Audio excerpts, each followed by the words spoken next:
அனைவருக்கும் இனிய காலை வணக்கம். நான் லெஃப்டினன்ட் கர்னல் நாகராஜன். இன்று நாள் 27/7/2026. இந்த பதிவு வேலூர் மாவட்டத்தைச் சேர்ந்த கேந்திரியா வித்யாலயா குறித்து ஒரு விளக்கப்பதிவு. கேந்திரிய வித்யாலயா சங்கடன் அப்படின்னு ஒரு அமைப்பு சென்ட்ரலில் மினிஸ்ட்ரி ஆஃப் எஜுகேஷன் டிபார்ட்மெண்ட்டோட அண்டரில் ஸ்கூல்ஸு 4 ரீஜனாக பல்வேறு ரீஜனாக பிரித்து நடத்திட்டு வர்றாங்க. இது ஏற்கனவே 1963 முதல்ல கேரிசான் ஸ்கூல்ஸுன்னு ஸ்டார்ட் பண்ணது. அது ஆர்மியோட பர்பஸ்லேருந்து அப்புறம் அதை அப்படியே எஜுகேஷன் டிபார்ட்மெண்ட் போய் 65களிலிருந்து நிறையா ஸ்கூல்ஸ் ஆரம்பமாயிடுச்சு. இப்போ சென்னை ரீஜன் அப்படின்னு ஒரு ரீஜன் தான் நம்ம சவுத்தில் எல்லாம் கண்ட்ரோல் பண்ணுறது.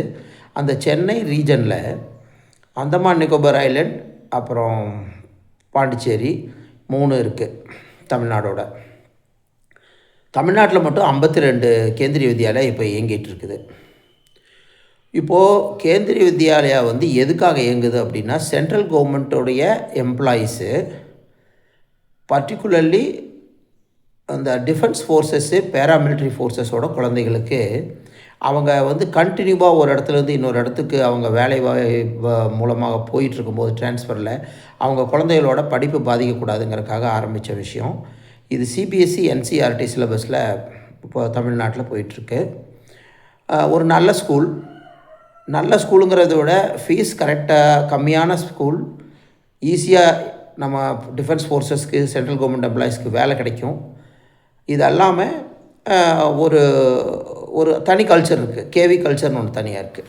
ஸோ அதனால் என்ன அப்படின்னா, அவங்க எல்லாருமே அங்கேருந்து வர்றவங்க எல்லாருமே டிஃபென்ஸு ரிலேட்டடு, நாட்டுப்பற்று மிக்கவங்க, டிஃபென்ஸ் மேலே ஒரு சாஃப்ட் கார்னர் உள்ளவங்க. ஸோ அதனால தான் நீங்கள் பார்த்தீங்கன்னா நிறையா ஆஃபீஸர்ஸு, ஜேசிஓஸு, ஓஆர்ஸ் எல்லாருமே கேவியிலேருந்து படித்தவங்க வந்திருப்பாங்க. அவங்க அப்பா அம்மா சர்வீஸ் கேவியில் இருந்திருப்பாங்க, அந்த மாதிரி வந்திருப்பாங்க. சரி, ஓகே. இப்போது வேலூர் மாவட்டத்தை எடுத்துக்குவோம். வேலூர் மாவட்டத்தில் 25,000க்கு மேலே எக்ஸ் சர்வீஸ்மென் இருக்காங்க. சர்வீஸில் இருக்கிறவங்க ஒரு 20,000க்கு பக்கம் இருக்காங்க. தமிழ்நாட்டிலே அதிகமாக இருக்காங்க. அதெல்லாமே சென்ட்ரல் கவர்மெண்ட் இன்ஸ்டிடியூஷன்ஸு அதெல்லாம் இருக்குது. அங்கே ஏன் இது வரைக்கும் வரலை அப்படிங்கிறதுக்கான காரணத்தை நம்ம ஆராயும் போது யாரையும் நம்ம குறை சொல்ல.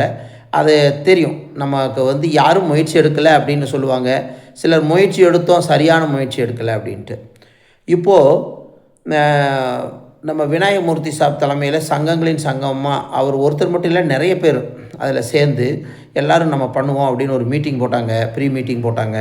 இப்போ 11/8க்கு எல்லோரும் ஒன்றிணைந்து கலெக்டர் முன்னாடி போகிறேன்னு சொல்லுவாங்க.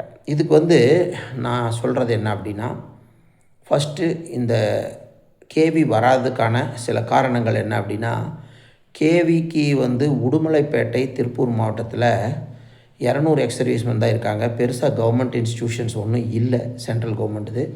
ஆனால் இங்கே இருந்து ஒரு எம்பி மகேந்திரன் அப்படிங்கிறவர் கேவி ஸ்கூல் வர்றதுக்கு ஆதாரமாக ஒரு 5 ஏக்கர் நிலம் வேணும். அதையே அவர் கொடுத்துட்டார். அந்த நிலத்தை கொடுத்து அப்புறம் அவர் பர்சியூ பண்ணி டெல்லியில் இருந்து பர்சியூ பண்ணி கேவி சங்கடன்லேருந்து எப்படி சேங்ஷன் வாங்கி ஒரு பெரிய நல்லது செஞ்சிட்டார். இப்போ இங்கே ஆர்மி டிஃபென்ஸ் ஃபோர்ஸஸ் எல்லாமே, சென்ட்ரல் கவர்மெண்ட் எல்லாமே நிறைய சிவில் ஸ்ட்ரீட்லேருந்தும் அவங்களோட குழந்தைகளையும் இதில் படிக்கிறாங்க. ஸ்டார்ட் ஆகி இப்போ 5 வருஷமாக ஆச்சு. தேனி மாவட்டத்தில் இந்த வருஷம் ஸ்டார்ட் பண்ணிட்டாங்க. அது ஒரு டெம்பரரி ஸ்கூலில் ஸ்டார்ட் பண்ணியிருக்காங்க. அவங்களுக்கும் அது கிடச்சிருக்கு. இத்தனை பேருக்கு கிடைக்கும்போது வேலூருக்கு ஏன் கிடைக்கல கொஷின். ஓகே, இது வரைக்கும் கிடைக்காதது என்ன அப்படின்னு நீங்களே ஆய்வு செஞ்சுக்கோங்க. இனிமேல் கிடைக்கிறக்கு வழி சொல்கிறேன். நீங்கள் அரசியல்வாதி இங்கே பெட்டிஷன் கொடுத்தோம், அங்கே பெட்டிஷன் கொடுத்தோம், நடக்காது. ஓகே, எப்படி பண்ணணும் sir? Sanctioning authority ministry of education, central government, அதில் இருக்கிற கேந்திரிய வித்யாலயா சங்கடன் ஒரு கமிட்டி, அது போர்டு, அதில் தான் பண்ணுவாங்க சேங்ஷன். தமிழ்நாட்டில் ரீஜனல் ஆஃபீஸ் அதை ரெக்கமெண்ட் பண்ணணும். சென்னையில் இருக்கிற அதுக்கு ஒரு ஐஏஎஸ் ஆஃபீஸர் இருக்கார், அதுக்கு ஒரு அசிஸ்டன்ட் கமிஷனர் இருக்கார். இவங்க வந்து கண்ட்ரோல் பண்ணுறாங்க. அவங்க ரெக்கமெண்ட் பண்ணணும். ரெக்கமெண்ட் பண்ணால் பணம் அலாட் ஆகும், இன்ஃப்ராஸ்ட்ரக்சர். அதில் என்ன பிரச்சனைனா பணம் கூட அலாட் ஆகிடும், இந்த லேண்டு விஷயத்தில் ஸ்ட்ரக்அப் ஆயிடுவாங்க. அந்த லேண்டு வந்து 5 ஏக்கர் வேணும், 4 ஏக்கர் வேணும்னா கிடைக்காது. ஸோ அதை வந்து அவங்க ஸ்டேட் கவர்மெண்ட்டுக்கு பர்சியூ பண்ணால் அதை கண்டுக்க மாட்டாங்க. ஏன்னா தமிழ்நாட்டில் உங்களுக்கு தெரியும், லேண்டுங்கிறது படை வீரர்களுக்கே இல்லை. கேந்திரிய வித்யாலயாவுக்கு எங்கே சார் கொடுக்குறதும்பாங்க. ஆனால் பார்த்திங்கன்னா 200-300 ஏக்கர் அங்கே போகுதுங்கும்போது அதெல்லாம் இருக்குது. ஸோ இதுதான் காரணம். அப்போ என்ன பண்ணணும்? விநாயகமூர்த்தி சாவுக்கு நான் ஆல்ரெடி இதை பற்றி சொல்லியிருக்கேன், பேசியிருக்கேன். அவருக்கு இந்த வகையில் எப்படி அட்வைஸ் பண்ணியிருக்கேன் அப்படின்னா, அதாவது நீங்கள் வந்து ஃபஸ்ட்டு ஒரு பெட்டிஷன் கேவி சங்கடனுக்கு பண்ணணும். அதுக்கு வந்து த்ரூ ரீஜனல் ஆஃபீஸ்க்கு கொடுத்தா போதும், அது ஒரு அப்ளிகேஷன். அடுத்தது வந்து டிஸ்ட்ரிக்ட் கலெக்டர் டிஸ்ட்ரிக்ட் அட்மினிஸ்ட்ரேஷன் மூலமாக கொடுத்து அதையும் கேவி சங்கடன் கொடுக்கணும். அடுத்தது கவர்னர்கிட்ட கொடுத்து கவர்னர் மூலமாக அதை கேவி சங்கடனுக்கு அனுப்பி வைக்கணும். இதுக்கு எல்லாத்துக்குமே சொல்ல வேண்டிய காரணம் என்னென்னா, வேலூர் மாவட்டத்தில் இத்தனை எக்ஸர்வீஸ்மெண்ட் இருக்காங்க, இத்தனை ஃபேமிலிஸ் இருக்குது, மற்ற சென்ட்ரல் கவர்மெண்ட் ஆர்கனைசேஷன் இவ்வளோ இருக்குது, இத்தனை இருந்தும் பண்ணலை, கொஞ்சம் எங்களுக்கு இதை பண்ணி கொடுக்கணும். இது வந்துச்சுன்னா ஒரு பெனிஃபிட் வந்து ஒரு 1000-2000 குழந்தைங்க படிக்கிற மாதிரி வந்தாச்சுனாலே ஆல்மோஸ்ட் எல்லாத்துக்கும் பெனிஃபிட்டாக இருக்கும் அப்படின்னு சொல்லணும். அதை செய்யணும். அதை செய்கிறதுக்கு ஏற்கனவே நிறைய பேர் செஞ்சுருக்கிறதா கேள்விப்பட்டேன். நிறைய பேர் அது மாதிரி அப்ளிகேஷன் கொடுத்துருக்காங்க. மேபி இந்த மாதிரி கொடுத்துருக்கலாம். அதுங்க கொடுத்ததும் கரெக்டு தான். இப்போ நம்ம கொடுக்க வேண்டியதும் இந்த மாதிரி ஒன்று கொடுக்கணும். கூட இதை கொடுத்துட்டு தமிழ்நாடு கவர்மெண்ட்டுக்கு ஒரு கடிதம் எழுதணும். அதுவும் மாவட்ட ஆட்சியருக்கு எழுதிட்டு தமிழ்நாடு கவர்மெண்ட்டுக்கு எழுதணும். கேந்திரிய வித்யாலயாவுக்கு ஒரு 5 ஏக்கர் நிலம் தமிழக அரசை ஐடென்டிஃபை பண்ணி எங்களுக்கு தரணும் அப்படின்னு சொல்லணும். இப்போ ஃபஸ்ட்டு வந்து தமிழக அரசு நிலம் கொடுக்கறது ரெடிங்கிற விஷயத்த கேந்திரிய வித்யா சங்கடனுக்கு அனுப்பிச்ச அப்ளிகேஷனோட அதுக்கு அப்புறம் அனுப்பணும். நீங்கள் இது மாதிரி நிலத்தை பற்றி கவலைப்பட வேண்டாம், நிலம் எங்களுக்கு இருக்குது அப்படின்ட்டு. அப்போ வந்து மற்ற இன்ஃப்ராஸ்ட்ரக்சர் உடனே வரும். இதுதான் ஓவராலாக பண்ண வேண்டிய விஷயம். அப்போது ஃபஸ்ட்டு கேந்திரிய வித்யாலய சங்கடனுக்கு எழுதுங்க. அடுத்தது கலெக்டருக்கும் கவர்மெண்ட்டுக்கும் எழுதி நிலம் வாங்குங்க. இது அல்லாமல் ப்ரைவேட் அங்கே இருக்கிற அரசியல்வாதிகள், அவங்க எம்எல்ஏ எம்பி யாராக இருந்தாலும் சரி, இப்போது டிவிகேவோட எம்எல்ஏஸ் நிறைய பேர் அங்கே இருக்காங்க, புதுசாக வந்திருக்காங்க. அவங்களுக்கு மக்களுக்கு நல்லது செய்யணும் அப்படிங்கிற ஒரு எண்ணம் இருக்கும். அந்த பழைய செட்டப் பழைய மைண்டில் இருக்கிறவங்களுக்கெல்லாம் வந்து இருந்துட்டு போகுதுன்னு இருந்தாலும் இப்போ இருக்கிறவங்க நல்லா செய்கிறதுனால ஒரு 2-3 எம்எல்ஏ அந்த ஏரியாவில் வெள்ளூரில் இருக்கிற ஒரு 5-6 எம்எல்ஏ இருந்தால் அவங்கள போய் நீங்கள் பார்க்கணும். பார்த்து பெட்டிஷன் கொடுத்து அந்த பெட்டிஷனையும் வந்து லேண்டு டிபார்ட்மெண்ட்டுக்கு அனுப்பிச்சு கலெக்டர் மூலமாக ரெக்கமெண்ட் பண்ண வச்சு நீங்களே அந்த இடத்த எங்கே பண்ணலாம், மெயின் ஒரு ஹைவே பக்கத்தில் கொஞ்சம் சிட்டி விட்டு வெளியே இருக்கிறது நல்லது அப்படிங்கிற விஷயமெல்லாம் பார்த்து ஒன்று பண்ணுங்கள். அதையே நீங்கள் கொடுங்க. இதுக்கு இடையில நீங்கள் அந்த எம்எல்ஏஸையும் பார்த்து இவங்களையும் பார்த்து எல்லாத்தையும் பார்த்து நீங்கள் நிலம் கன்ஃபார்ம் பண்ணுற விஷயந்தான் முக்கியம். இதை கன்ஃபார்ம் பண்ணால் தான் உங்களுக்கு அந்த மாதிரி ஒரு கிடைக்கிறதுக்கு இருக்குது.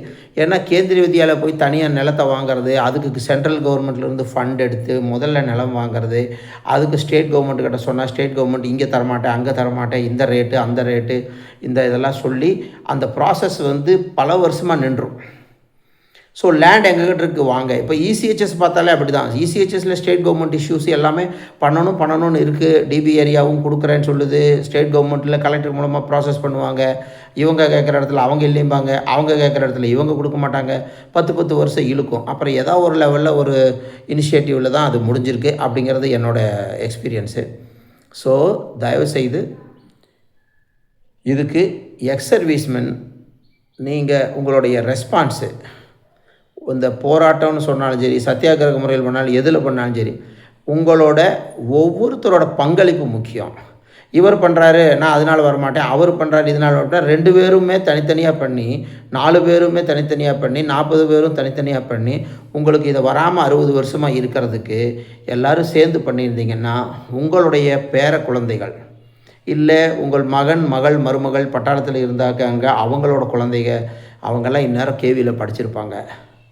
இதையை நீங்கள் என்னைக்கு புரிஞ்சுக்கிறீங்களோ அப்போ நீங்கள் அவர் பண்ணுறார் இவர் பண்ணுறார் அது வேண்டாம் இது வேண்டாங்கிற விஷயத்தில் விட்டு போட்டு நீங்கள் ஒற்றுமையாக வருவீங்க. இன்றைக்கி நீங்கள் வந்தாலும் இன்னையிலிருந்து 5 வருஷம் கழித்து உங்களுடைய குழந்தைகள், பேர குழந்தைகள், இல்லை மொத்த வரக்கூடிய குழந்தைகள் எல்லாரும் அந்த கேவியில் படிக்கிறதுக்கு வாய்ப்பு இருக்குது. ஸோ ஒற்றுமை தான் முக்கியம். இங்கே இந்த ஒற்றுமை இல்லாமல் விநாயகமூர்த்தி சாப்க்கு என்ன, அவரோட குழந்தைகளுக்கு அவர் சீட்டு வாங்க போகிறாரு, அவர் கையில் எடுத்திருக்காரு அப்படின்னா உங்களை எல்லாத்தையும் கூப்பிட்டு எல்லாத்தோட சேர்ந்து தான் கையில் எடுத்திருக்காரு. அப்புறம் நம்ம சப்போர்ட் பண்ணாமல் இருந்தால் அப்போ எப்படி? சங்கங்களின் சங்கமமாக எல்லோரும் நம்ம இணையணும்னு நம்ம எல்லாம் பேசுகிறோம், இத்தனை வருஷமாக பேசுகிறோம். இதே தான் நம்ம படை வீரர்களையும் நடக்குது.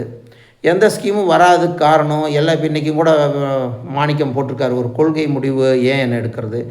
ஆமாங்க, கொள்கை முடிவுன்னு சொல்லி குப்பையில் போடுற ஃபைல்களை எல்லாம் நம்ம தட்டி எடுக்கணும். அதுக்கு தான் சங்கங்களின் சங்கமம், உங்களுடைய ஒற்றுமை வேணும் அப்படின்னு சொல்லிட்டு. அதில் நான் தலைவரானா தான் எல்லாம் வாங்கி கொடுப்பேன், அவர் தலைவராகும்போது நான் போக மாட்டேங்கிறது, அப்படி ஏதாவது யாராவது நினைக்கிறீங்க, நான் நினைக்க மாட்டேங்கன்னு நம்புகிறேன். அப்படி நினச்சிங்கன்னா உடனடியாக அவருக்கு சப்போர்ட் பண்ணுங்கள். வேலூர் நடக்கக்கூடிய வேலூர் படைவீரர்கள் சங்கங்களின் சங்கமம் நடத்தக்கூடிய விஷயத்துக்கு நீங்கள் சங்கம் சார்ந்து சங்கத்தை கடந்து உங்களுடைய சப்போர்ட்டை கொடுத்து இதை வெற்றி பெற செய்யுங்க. நன்றி, வணக்கம். நம்முடைய சேனலை லைக், ஷேர், சப்ஸ்கிரைப் செய்து தொடர்ந்து ஆதரவு கொடுங்கள். நம்முடைய சேனலுக்கு உங்களுக்கு விருப்பம் இருந்தால் மெம்பர்ஷிப் ஜாயின் செய்து கொள்ளுங்கள்.